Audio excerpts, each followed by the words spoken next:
2022 garden, and I'm very excited. And I figured bringing you guys along on the process of how I personally plan out everything and how I get into the swing of everything would be kind of a cool video. So hopefully you guys like this perspective. I figured it would be nice to come along and you guys could see kind of exactly what I was writing down and what I was doing when I go through all of my planning. So for starters, I am a seed planter. Sometimes I do get things from nurseries that are full plants or baby plants, but for the most part, I really do like having seeds on hand. I am waiting for one order right now. I took advantage of MI Gardener's 50% off seed sale, so I do have majority of them with me right here, but there are a couple on my list that I don't necessarily have. So I usually try to categorize all of my seeds into what they are. You're gonna hear some home life here. Rocco wanting to play with me under the table and cluttering around from the cats and whatnot. So I first try to organize everything into little sections. So I'll have my herb section. So these are all seed packs that I've either picked up for 2022 or they're seed packs that are left over from this year's planting. So we have some garlic chives, we have some thyme, we have some oregano, some parsley, we have some dill, more dill, we have some regular chives, some lemon balm, bunching onions, and I guess my ground cherries made it in my herb section. So all of these we do have planted out in our perennial herb garden because a lot of them actually come back. Dill doesn't, but we have tons for when we start. It's a direct sow kind of herb, so this is something that will start next year. We have chives multiple places in our garden. Bunching onions is something we'll plant out next year. We have tons of lemon balm. We have tons of parsley. Parsley will come back for a second time. We just planted out some oregano, so we didn't use all of them, but we will be seeing if that overwinters just fine for us, and if it doesn't, we'll be planting some more. Some thyme we have as well, and again, not sure why the ground cherries ended up in there, but I guess I put them on my list because I wasn't going to put them in with like any of my other vegetables. So going through and just writing down everything that you have, writing down the days it takes to get to maturity, which most of that information can be found on your seed package. And then I like to write down also too, if it's a direct sow item or if it's something that you should put in like a container or any kind of like information that might be important for planting later on. And for the most part, I keep it very bare bones because a lot of this stuff is pretty easy for most gardeners to do. So I won't take you guys through each thing on my list because I've already organized everything on a previous time. So I've kind of categorized all of my things here. And my highlight system I use here is just to kind of show the days to maturity. So in a section at the front, I kind of wrote down June 1st is considered our more or less good to go date. A lot of people do the long weekend in May for most of their planting, but I just figured that with purchasing the almanac and looking at the trends, we're kind of in for like a snowier, longer winter. So I figured June 1st would be a really good time to kind of start things off. And then what kind of just wrote down every 10 days, 20 days, all the way to 110 days. Just because most of the vegetables and herbs that we were planting are under that time frame for maturity dates. So I wanted to see what that brought us to. So we're going to be good to go planting until about mid-September. Most of our things should be reaching full maturity and we should be on to second and third plantings of certain things. So what we do for that is we group all of our vegetables together, we group all of our flowers together, and then going by charts like this, it just allows us to start seedlings on a proper time when it says things need to be 8 to 10 weeks in advance. from your like first last hard frost date. I use that June 1st as kind of a good reference. And then it's kind of just going through, seeing what you have, what groups of things go with what.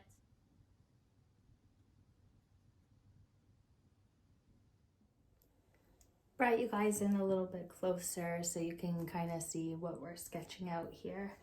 So what I like to do after we've made our list of all of our vegetables is I like to do a rough draft of our garden.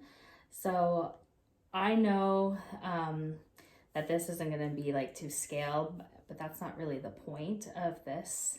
The point of doing a sketch is just to kind of visualize how everything is going to look.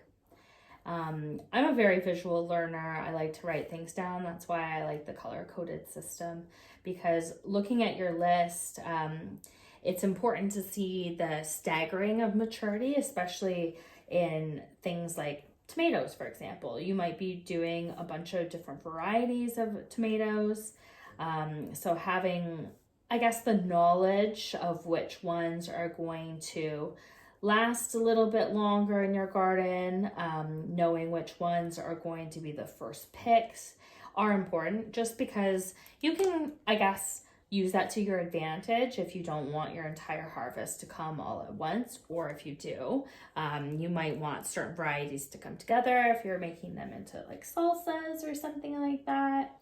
Any one of those things are reasons to kind of pay attention to that kind of information. So I just, again, like to kind of do a rough sketch of what things look like. And if you want to see our new structure in person, you can go check out that last video we have posted on the channel. But doing the framing that you can't move is probably the most important thing. And then writing down the items that you know for sure are going to be in certain areas. So this is the rough structure we have, and I know that this bed over here, it has like a frame, so it has like an open door frame. So I'm going to draw this one a little bit different. We call these like our cold frames, so it allows us to extend the period of our growing season, and things like brassicas and our root vegetables really enjoy that. So we kind of decided that that's what we were going to do with these beds. So I'm going to put our brassicas here for the year. And like this is all flexible. It just kind of shows you like what you can do and gives you an idea. And like our root vegetables here. So root vegetables, that's like stuff like your carrots, your beets. It's things like radish does really well as well, turnip. And then your brassicas are stuff like your cauliflower. It's your broccolis, kohlrabi, and then we also have some Brussels sprouts as well. So yeah, doing something like that would be really good because the frames are already there. And I know in this section, we actually just put out some bulbs. So there's definitely going to be some flowers happening in this U section. And with the flowers, we said that we thought it might be smart to put like a couple onions in here. We thought it might be a cool place to put some different like lettuces as well, and some of our herbs that are maybe like perennial, so our basils and stuff like that. Then the back section here is going to be our shortest section bed-wise, so it has a very like low profile, but it's where we like to put like our tallest vegetables. So we talked about putting tomatoes at the end because we did have tomatoes in this bed, so it was nice to kind of rotate. And likewise, we did potatoes in this bed, so we were thinking about putting potatoes in that bed. Sorry, my cat's getting into my thing. Tail. Come on.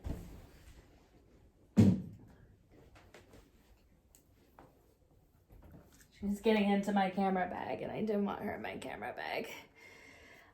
So next section here, we talked about doing something in here that was a little bit taller. Now we do have a trellis already built, and it's in this bed. So it's kind of like a graded trellis that something could climb on. So we talked about putting like peas along that, just because that is a trellising vegetable we have.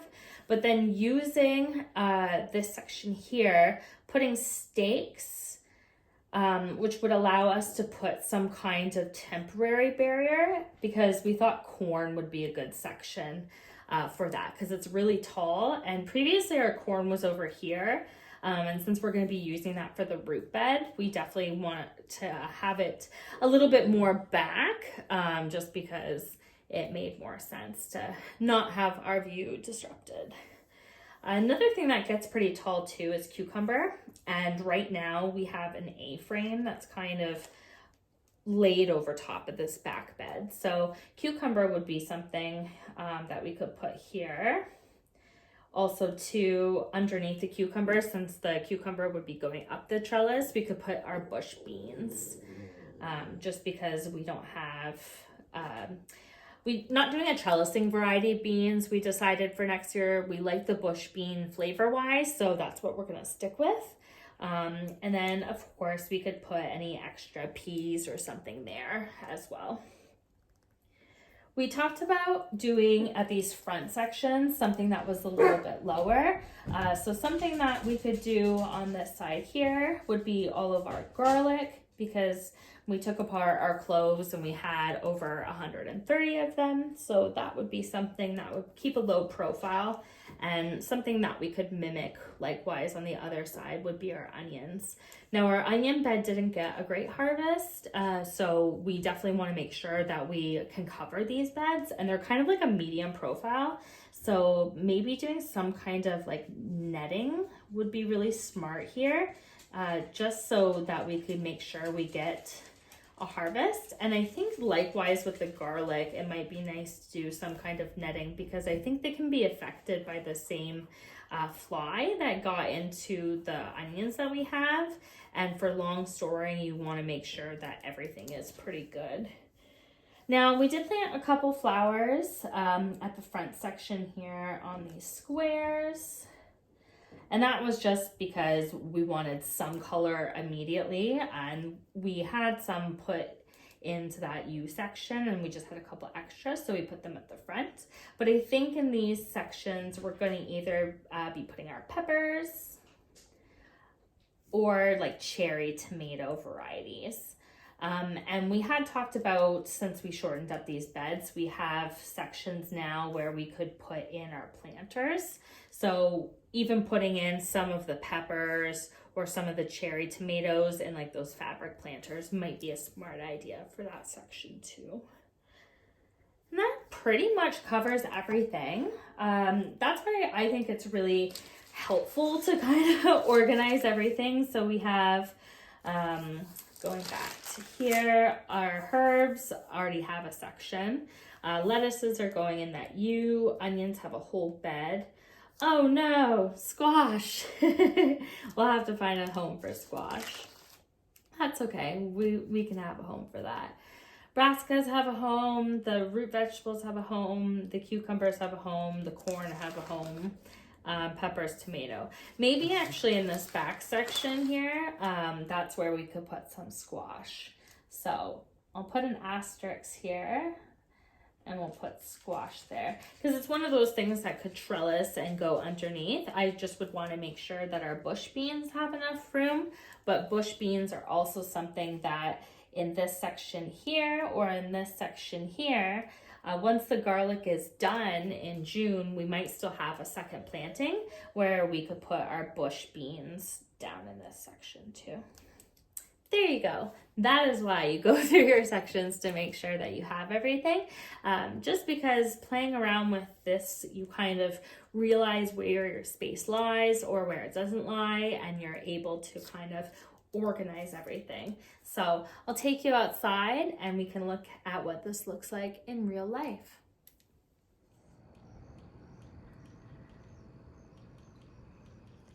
We have the plans.